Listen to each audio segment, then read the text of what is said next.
दोस्तों, जय सिया राम। आपका मेरे चैनल पर फिर से स्वागत है। श्री कृष्ण कहते हैं कि होनी को कोई नहीं टाल सकता। जिसने जैसे कर्म किए हैं उसको वैसे फल तो भोगने ही होंगे।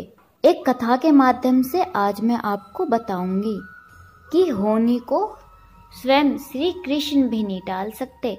इसलिए जैसी भी परिस्थिति आए उसमें आपको हमेशा चुनौतियों के सामने डटकर खड़े रहना चाहिए। बस भगवान आपका साथ दे सकते हैं। तो कहानी में एंड तक बने रहिए और मेरे चैनल को सब्सक्राइब अवश्य कर लीजिएगा। अभिमन्यु के पुत्र राजा परीक्षित थे। राजा परीक्षित के बाद उनके लड़के जन्मेजय राजा बने।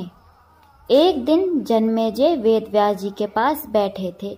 बातों ही बातों में जन्मेजय ने कुछ नाराजगी से वेदव्यास जी से कहा, जहां आप समर्थ थे, भगवान श्री कृष्ण थे, भीष्म पितामह, गुरु द्रोणाचार्य, धर्मराज युधिष्ठिर जैसे महान लोग उपस्थित थे, फिर भी आप महाभारत के युद्ध को होने से नहीं रोक पाए और देखते देखते अपार जनधन की हानि हो गई।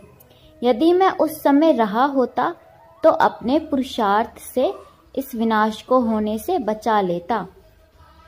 अहंकार से भरे जन्मेजय के शब्द सुनकर व्यास जी शांत रहे।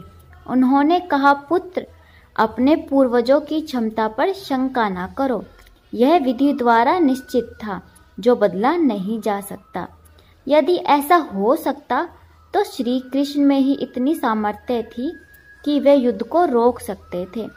जन्मेजय अपनी बात पर अड़ा रहा और बोला, मैं इस सिद्धांत को नहीं मानता। आप तो भविष्य वक्ता हैं।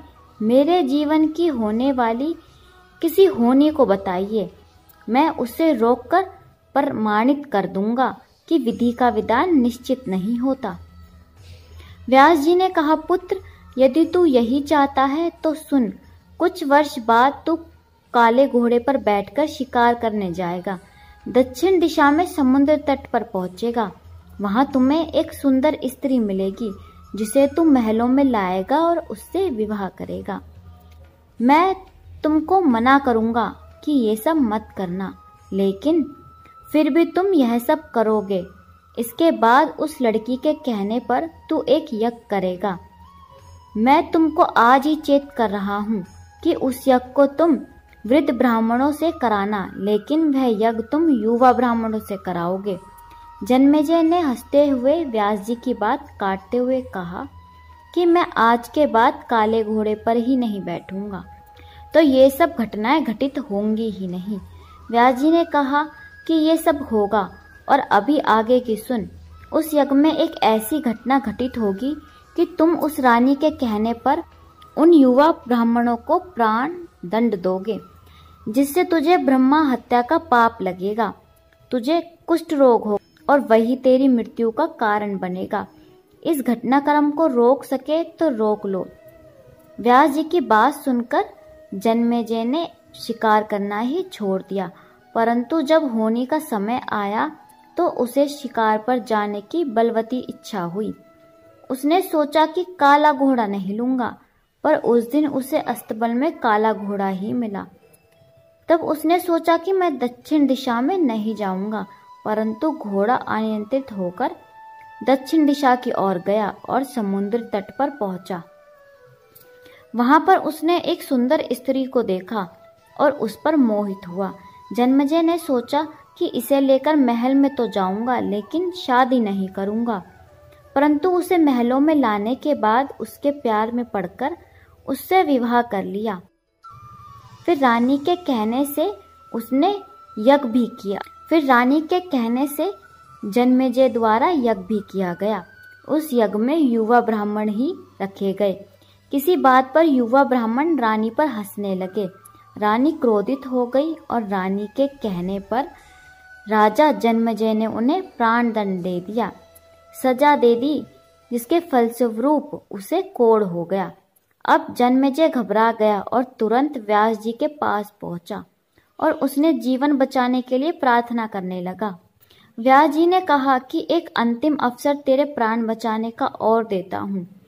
मैं तुझे महाभारत में हुई घटना को याद दिलाता हूँ, जिसे तुझे श्रद्धा एवं विश्वास के साथ सुनना है। इससे तेरा कोढ़ मिटता जाएगा। परंतु यदि किसी भी प्रसंग पर तूने अविश्वास किया तो मैं महाभारत का प्रसंग रोक दूंगा और फिर मैं भी तेरा जीवन नहीं बचा पाऊंगा। याद रखना, अब तेरे पास यह अंतिम अवसर है। अब तक जन्मेजय को व्यास जी की बातों पर पूरा विश्वास हो चुका था, इसलिए वह पूरी श्रद्धा और विश्वास से कथा का श्रवण करता है। व्यास जी ने कथा आरंभ करी और जब भीम के बल के वे प्रसंग सुनाए जिसमें भीम ने हाथियों को सूंड से पकड़कर उन्हें अंतरिक्ष में उछाला, वे हाथी आज भी अंतरिक्ष में घूम रहे हैं। तब जन्मेजय अपने आप को रोक नहीं पाया और बोल उठा कि ये कैसे संभव हो सकता है, मैं नहीं मानता। व्यास जी ने महाभारत का प्रसंग रोक दिया और कहा कि पुत्र, मैंने तुझे कितना समझाया कि अविश्वास मत करना, परंतु तुम अपने स्वभाव को नियंत्रित नहीं कर पाए, क्योंकि यह होनी द्वारा निश्चित था। फिर व्यास जी ने अपनी मंत्र शक्ति से आह्वान किया और वे हाथी पृथ्वी की आकर्षण शक्ति में आकर नीचे गिरने लगे। तब व्यास जी ने कहा कि यह मेरी बात का प्रमाण है। जितनी मात्रा में जन्मेजय ने श्रद्धा विश्वास से कथा श्रवण की, उतनी मात्रा में वह उस कुष्ठ रोग से मुक्त हुआ, परंतु एक बिंदु रह गया और वही उसकी मृत्यु का कारण बना। पहले बनती है तकदीरें, फिर बनते हैं शरीर। कर्म हमारे हाथ में है, लेकिन फल उसका हमारे हाथ में नहीं। गीता के 11वें अध्याय के 33वें श्लोक में श्री कृष्ण अर्जुन से कहते हैं, उठ खड़ा हो और अपने कार्य द्वारा यश प्राप्त कर। यह सब तो मेरे द्वारा पहले ही मारे जा चुके हैं। यह सब तो मेरे द्वारा पहले ही मारे जा चुके हैं। तू तो केवल एक निमित्त मात्र है। होनी को टाला नहीं जा सकता, लेकिन नेक कर्म व ईश्वर नाम जप से होनी के प्रभाव को कम किया जा सकता है। तो दोस्तों, जैसे आपके कर्म हैं वो तो आपको भोगने पड़ेंगे, पर श्री कृष्ण के नाम को जपोगे तो आपके उन कर्मों को भोगने में श्री कृष्ण आपके साथ होंगे। जो कर्म आपके लिए बहुत विशाल पहाड़ जैसे थे, वो एक सुई के नोक के बराबर बचेंगे। बस ये एक नाम के जपने से ही प्रभाव पड़ जाता है। तो बोलिए जय श्री कृष्ण।